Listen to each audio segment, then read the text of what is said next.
everybody, welcome to my video on what is entrepreneurship, where we're going to be talking about entrepreneurship and how it can help you to run a business operation, whether that business operation on the small scale is a side hustle for an individual, or on the large scale, it's a multi-million-dollar multinational corporation. And I have run both, so I believe I can speak to this. We're going to talk about entrepreneurship, what it is, its pros and cons, and the pros and cons of the people that choose to specialize in entrepreneurship in a general sense. So let's dive in. So what is entrepreneurship? Well, the official definition is entrepreneurship is the study of starting a business and leading it to success.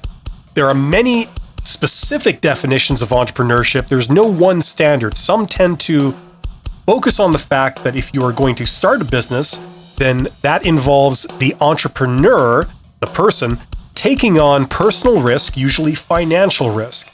Other definitions tend to focus on the fact that you need to have a fundamental understanding of sales and marketing and be able to recognize a market need that you then can fill and therefore make money.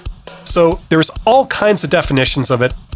Basically, the only commonality is that it's about starting a business and leading it to success. Now, the other interesting thing about entrepreneurship is that when I say the word entrepreneurship, the image that leaps to people's minds most often is that of an innovative tech startup, like the kind that you find in Silicon Valley, California, United States. And although this is true, the vast majority of entrepreneurship doesn't look like that.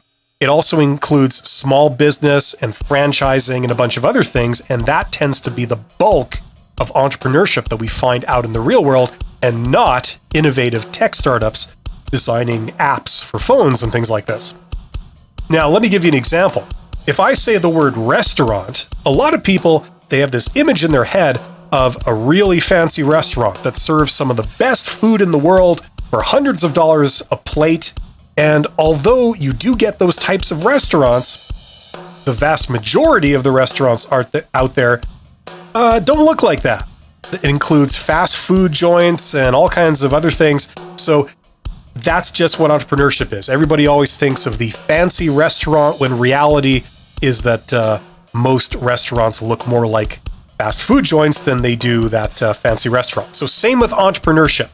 A lot of entrepreneurship is not super glamorous and glitzy that involves venture capital and angel investors. Instead, it might look like a local construction company that does drywall. So that's what entrepreneurship is. Now, knowing entrepreneurship, this area of business, this has many different pros. It's got pros and cons, but one of the pros certainly is that entrepreneurship involves learning all areas of business in microcosm. And what I mean by this is that if you want to be a successful entrepreneur, it requires that you have knowledge of all the different areas of business and at least understand their essentials. For example, if you want to start a company, it's pretty hard to do this and be successful if you have absolutely no concept of how accounting works or how sales and marketing works. And it would be pretty hard to do if you have no concept of operations and how to create something of value. So when you think about it, you need to know the essentials of every area of business in order to make this work. So as a result, this is a very advantageous thing to know. And in fact, entrepreneurship is my personal favorite area of business. I have a lot of respect for people that are successful entrepreneurs, and also for people that have attempted entrepreneurship, even if they haven't succeeded, because it tends to teach people a hell of a lot. In some cases, they end up learning more than people who have never attempted entrepreneurship at the end of their careers. Now, one of the cons of entrepreneurship, okay, and I'm going to say this right off the hop, is that most entrepreneurship ventures fail. They have a very high failure rate. The failure rate is well over 90% in their first year. So this is definitely a con. Now, there's many reasons for this, but one reason in particular is that entrepreneurship ventures exist to solve small problems. Okay, this is because entrepreneurship ventures tend to be very small. You don't usually see, an entrepreneur who's got several $billion to start a company. It just doesn't work that way. There are big companies in the world, things like Amazon, Walmart, Apple, Boeing. They exist to solve big problems. It's not really possible to do what Amazon does out of your garage. It's just not possible. You can't handle the volume and all the elements of that type of business from your garage. That's why entrepreneurship exists to solve small problems. You're working with very limited resources, and you can only manage to solve a small problem. So one of the reasons why a lot of startup ventures fail is because they're trying to solve big problems with extremely small resources, and that is almost a no-win situation. So fail.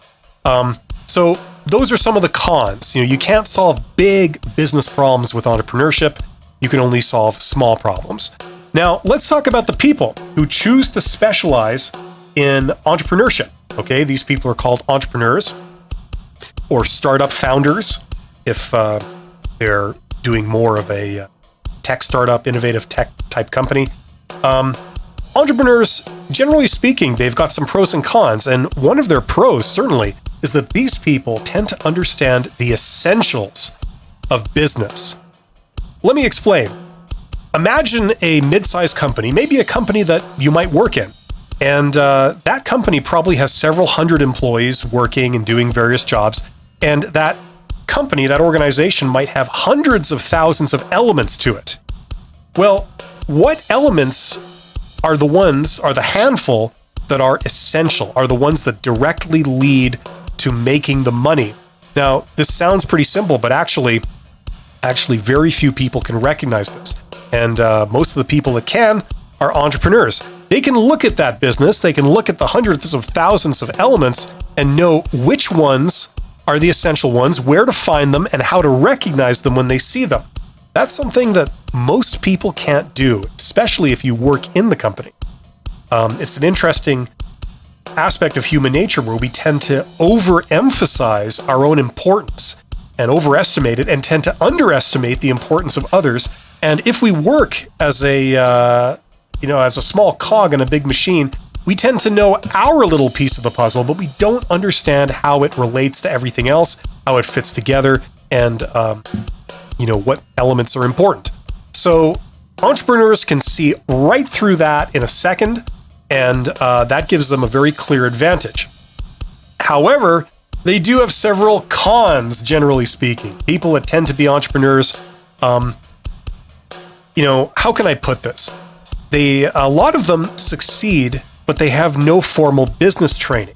Now, like a lot of people can appreciate, any kind of success in life usually depends on some combination of skill and luck.